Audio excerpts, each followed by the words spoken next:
kulanti waxaanu wanaagsan daawadayaal kuna soo dhawaada barnaamijka wararkii ugu dambeeyay ee Soomaaliya. Qodobada barnaamijka aynu ku soo qaadan doona maanta waxaa kamid ah beesha caalamka oo mar kale warqad u dirtay madaxweyne Maxamed Cabdullaahi Farmaajo oo ku howlan soo magacaabida ra'iisul wasaare cusub. Haddaba maxaa ku qoran warqadaas? Waase maxay qorshaha beesha caalamka? kooxda shabaab oo markii ugu horeysay ka hadashay xilka qaadista ra'iisul wasaare Xasan Cali Khayre muujisayna inay ka xun tahay kala tagga madaxweyne Farmaajo iyo Xasan Cali Khayre. dowladda Turkiga oo ka shaqeynaysa sidii ay u fashili lahayd saldhig ciidan ay Masar ka samaysanaysa Somaliland iyo wadahadal socda. wararkeena kale waxaa kamid ah Sacuudiga oo markii ugu horeysay beeniyay in Soomaaliya ay u gurmatay xilli boqortooyadaas ay ka jiraan abaaro xoog. saxaafadda dunida ayaa baahisay sidii ay Soomaaliya u garab istaagtay boqortooyadaas iyo wasiir Nigeria ka soo jeeda oo hadallo aflagaada ka sheegay Soomaaliya. qodobadaas ayaynu ku faaqidi doonaa barnaamijkeena maanta waana galab sabti ah kowda bisha 8 ee Agoosto sanadka 2020 waana maalintii labaad ee Ciidul Adha. ciid wanaagsan daawada. barnaamijkan wararka Soomaaliya waa mid aan ku soo gudbino dhammaan dhacdooyinka dalka. haddaba daawada ka qayb qaado dibdhiska dalka anagoo ka dheeraanayna wax waliba oo dib inoo celin kara. waad ku mahadsantihiin inaad tahay nala fahantaan ee fadlan nala faafiya wararka oo gaarsiiya saaxiibadiin adinkoo ku sheer garanaya baraha bulshada sida Facebook iyo sidoo kale Twitter. aynu ku bilaabano xaaladda guud ee siyaasadda dalka. inkastoo madaxweynaha jamhuuriyadda dalka mudane Maxamed Cabdullaahi Farmaajo uu ku adkaysanayo in beesha caalamka aysan soo faragelin arrimaha masiriga ama arrimaha gudaha dalka, haddana waxaa xoogaysanaya cadaadiska la saarayo filla Soomaaliya. wararka aynu hadda helayno ayaa sheegaya in xafiiska madaxweyne Maxamed Cabdullaahi Farmaajo la gaarsiiyay warqad ka socota xubnaha beesha caalamka taas ay ku dalbanayaan in laga talageliyo ra'iisul wasaaraha la soo magacaabayo. qorshaha xubnaha beesha caalamka ayaa u muuqda mid ay ku doonayaan in ay faragelin ugu yeeshaan arrimaha siyaasadda dalka si lamida sidii ay hore u sameey jireen dowladihii hore. dowladii Xasan Sheekh Maxamuud xubnaha beesha caalamka ayaa dadaal ku bixiyay in Cumar Cabdirashiid loo magacaabo ra'iisul wasaaraha Soomaaliya kadib isku dhicii madaxweynaha iyo ra'iisul wasaarihii ka horeeyay Cumar Cabdirashiid. sidaas lamida dowladii Sheekh Shariif waxaa wadii xilka ra'iisul wasaaraha laga qaaday mudane Maxamed Cabdullaahi Farmaajo oo hadda ah madaxweynaha dalka kadib shir ka dhacay magaalada Kampala ee waddanka Uganda, iyadoo lagu bedelay ra'iisul wasaarihii ay taladiisa lahayd beesha caalamka ee Cabdullaahi Maxamed Cali Gaas, kaas oo kamid ah xubnihii golaha wasiirada ee uu madaxweyne Farmaajo ka tagay. hadda beesha caalamka ayaa doonaysa in ay talo ku lahaadaan xilka ra'iisul wasaare ee uu soo magacaabayo madaxweyne Farmaajo. warqadda madaxtooyada gaartay waxay ahayd codsi ah in lagala tashto ra'iisul wasaaraha la magacaabayo oo ay beesha caalamka doonayso in iyadu ay kaysato si lamid ah sidii horey u sameey jirtay, ayuu inoo sheegay sarkaal ku dhow filla Soomaaliya. walwalka beesha caalamka ka qabta ra'iisul wasaaraha la magacaabaya ayaa ah inuu noqdo siyaasi aan ka shaqeyn karin xilliga kala guurka ee dalka, gaar ahaan arrimaha doorashada, iyo inuu ka yimaado hal dhinac xilli xiisada siyaasadeed ee dalka ay isku garbinayaan dowladda iyo sidoo kale mucaaradka. beesha caalamka ayaa horey si weyn uga xumaatay go-aanka liyaabka ahaa ee baarlamaanka dalka ay ku rideen xukuumaddii Xasan Cali Khayre, waxaana sidoo kale ay ka digeen in doorasho hal dhinac ay dalka ka dhacdo, taas oo ay ku cadeeyeen sidoo kale inay ka dibceen go-aanadoodii ahayn doorasho qof iyo cod ay dalka ka dhici karto. waxay sidoo kale soo dhaweeyeen shirkii magaalada Dhuusamareeb.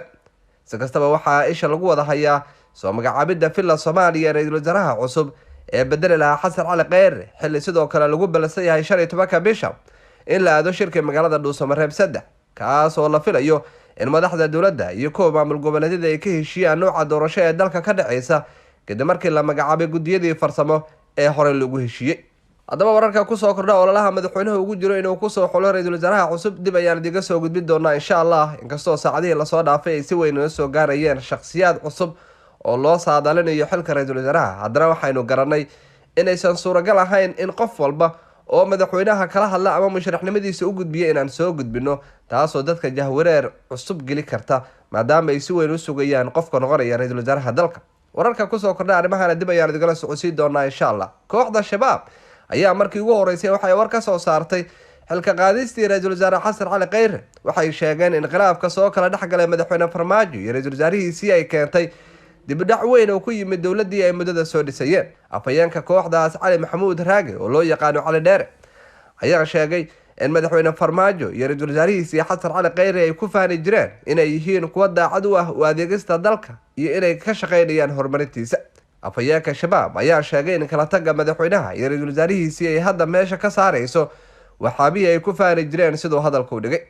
afhayeenkan oo hadalkiisa sii wata ayaa tilmaamay inqilaabka kala geeyay madaxweyne Farmaajo iyo ra'iisul wasaarihiisii hore Xasan Cali Kheyre ee meesha ka saarayso himilooyinkii ay ku taamayeen. waa kuwaas maanta wixii ay sanado badan soo dhisayeen gacantooda ku duminaya. wadamadii dhaqaalaha iyo ciidanka ku taageerayay ayaa canaan la daba taagan, weliba ka shalaynaya wixii hanti iyo taageero ku bixiyeen, ayuu yiri afayeenka kooxda shabaab. afayeenka kooxda shabaab ayaa cadeeyay in kalsooni kala noqoshadii baarlamaanka ku sameeyeen xukuumadii uu hogaaminayay Xasan Cali Kheyre ay waji cusub u yeelayso siyaasadda dalka Soomaaliya. kooxda shabaab ayaan inta badan looga baran inay ka hadlaan khilaafka ka dhex dhasha hay'adaha dowladda, waxaana warkan ka imaanaya kooxda shabaab uu imaanaya xilli weli madaxweynaha dalka uusan soo magacaabin ra'iisul wasaarihii bedeli lahaa Xasan Cali Kheyre. waa xagaag daawadayaal. iminkana dalka Turkiga ayaa dadaal xoogan ku bixinaya inuu fashiliyo saldhig ciidan ay Masar doonayso inay ka samaysato Somaliland. saxaafadda gudaha Somaliland ayaa tabisay in madaxweynaha Somaliland Muuse Biixi Cabdi uu casuumaad ka helay dalka Turkiga kadib walaacii Ankara ay ka muujisay qorshaha Qaahira ay ka wado Somaliland. wararka ayaa sheegaya in magaalada Ankara uu gaaray wasiirka arrimaha dibadda Somaliland Yaasiin Xaaji Maxamuud Faratoon, kaas oo la kulmay xubno ka tirsan dowladda Turkiga. arrimaha ugu waaweyn ee laga wada hadlayo ayaa ah sidii Somaliland looga dhaadhici lahaa in dalka Masar aysan siinin saldhig military oo gobolka ay ku yeelato. arrintan ayaa timid kadib markii wafdi heer caalami ah uu madaxweynaha waddankaasi Masar Cabditax Siisi u diray magaalada Hargeysa si ay madaxweynaha Somaliland kala hadlaan qorshaha saldhigga ciidan ay uga sameynayaan maamulka, kadib markii ay diidmo kala kulatay dowladda federaalka Soomaaliya oo sheegtay inaysan suuragal ahayn inay saldhig ciidan siiso waddankaasi Masar. dowladda Masar ayaa talaabada qaadaysa si ay uga hortagto Itoobiya oo isku haystaan biyaha webiga Niil iyo dalka Turkiga oo xiisaday kala dhaxayso, sidoo kalena saldhig weyn ku leh magaalada Muqdisho ee caasimadda dalka Soomaaliya. Turkiga marnaba ma ogola in Masar saldhig ciidan ka samayso Somaliland. arrintaa darteed ayuu wafdiga wasiir Faratoon u aaday Ankara. wariye ku sugan Hargeysa ayaa sida inoo sheegay. sidoo kale Itoobiya ayaa Somaliland ku cadaadinaysa inaysan aqbalin dalabka Qaahira ee saldhig uga samaysanayso gobolka. maamulka Addis Ababa ayaa sheegay inaysan marnaba ogolaan doonin in geeska Afrika ay saldhig ciidan ku yeelato Masar. warar kale ayaa sheegaya in socdaalka wasiir Faratoon ee magaalada Ankara ay qayb ka yihiin arrimo ku saabsan wadahadaladii Soomaaliya iyo Somaliland oo dib u dhacay. Turkiga ayaa si weyn uga xumaaday tallaabadii ay Somaliland ku dalbatay in meesha laga saaro doorka dhexdhexaadnimada ee ergeygii Turkiga u qaabilsanaa wadahadalada Soomaaliya iyo Somaliland, Danjire Olga Becker. wadahadalkii Soomaaliya iyo Somaliland ee Djibouti ayaa u muuqday kuwa markii ugu horeysay looga hadlayay qodobo xasaasi ah oo qaarkood saxaafadda laga qariyay, laakiin guddiyadii sii wadi lahaa wadahadalada ayaa ku guuldareystay inay kulmaan. Somaliland ayaa ku eedeysay dhinaca dowladda Soomaaliya inay mas'uul ka tahay baaqashada kulamada. weli warqaad TV ayaa nagala socotaan. wararkii ugu dambeeyay ee Soomaaliya ayaana daawanaysaane. iminkana haddii dib loo raaco taariikhda muddada dheer, Soomaaliya ayaa ka mid ahayd dalalka taageerada u fidiyay dalalka Carabta oo xilligaa oo mar ay ka dhacday abaaro xoogan oo dad badan ay ku dhinteen. dalalkaas waxaa ka mid ah Sacuudiga iyo Imaaraadka, sida ay dhowaan daabaceen qaar ka mid ah majalladaha caalamka. sheekadan ayaa timid kadib markii ay Soomaaliya sanadkan weysay ku dhawaad 500 milyan oo dollarka Mareykanka ah oo ay sanad waliba ka heli jirtay xoolaha loo dhoofiyo Sacuudiga xilliga xajka. haddaba baraha bulshada Sacuudiga ayaa waxaa si weyn u qabsaday dooda ah in Soomaaliya ay gurmad u fidisay Sacuudiga xilli abaar ay ka jireen dalka. barta Twitter-ka taariikhda ee Aala Sacuud ayaa ahaa kii ugu horeeyay ee dooda soo bandhigay, waxaana uu si cad u beeniyay sheegashada. waxa uu sheegay in xaqiiqda ah in Soomaaliya ay sanadkii 1313 hijriyada tabrucaad siisay boqortooyada Sacuudiga sabab la xiriira abaar halkaas ka dhacay waqtiga, taas oo ay ku tilmaameen mid been abuura. fariinta la soo dhigay Twitter-ka lagu qoro taariikhda Aala Sacuud ayaa lagu beeniyay warkaas oo ay saxaafadda qaarkood qortay, kaas oo sheegaya in Soomaaliya tabrucaad siisay Sacuudiga.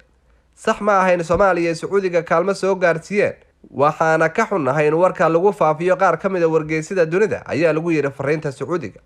siday saxaafadda qortay, Soomaaliya ayaa tabrucaad gaarsiisay Sacuudiga sanadkii 1313 hijriga abaar dhacday xilligaa darteed, balse maraajicda taariikhda sida Taxafatul Mushtaaq iyo Cuqdatu Daraar iyo kuwa kaleba ma aysan xusin in sanadkaas ay Sacuudiga abaar ka dhacday ama sanadkii ka horeeyay iyo kii ka dambeeyay, ayaa lagu yiri qoraalka. Soomaaliya ayaa ka mid ahayd dowladihii ugu dhaqaalaha wanaagsanaa gobolka. kheyraadka ka buuxa dalkeena oo isugu jira gaas dabiici ah, saliid iyo sidoo kale dheeman oo ay dheer yihiin xoolaha, beeraha iyo ganacsiga baaxadda leh iyo badda uu Alla ku manaystay, ayaa walaac ku ah dalalka Carabta oo haddii Soomaaliya kheyraadka soo saarata ka dhigaysa dal la wareega awoodda ganacsiga dunida. qaybihii dambe ee wararkeena ayaynu soo gaarnay wasiir ka tirsan dalka Nigeria ayaa waxa uu tusaale lama filaan u soo qaatay Soomaaliya.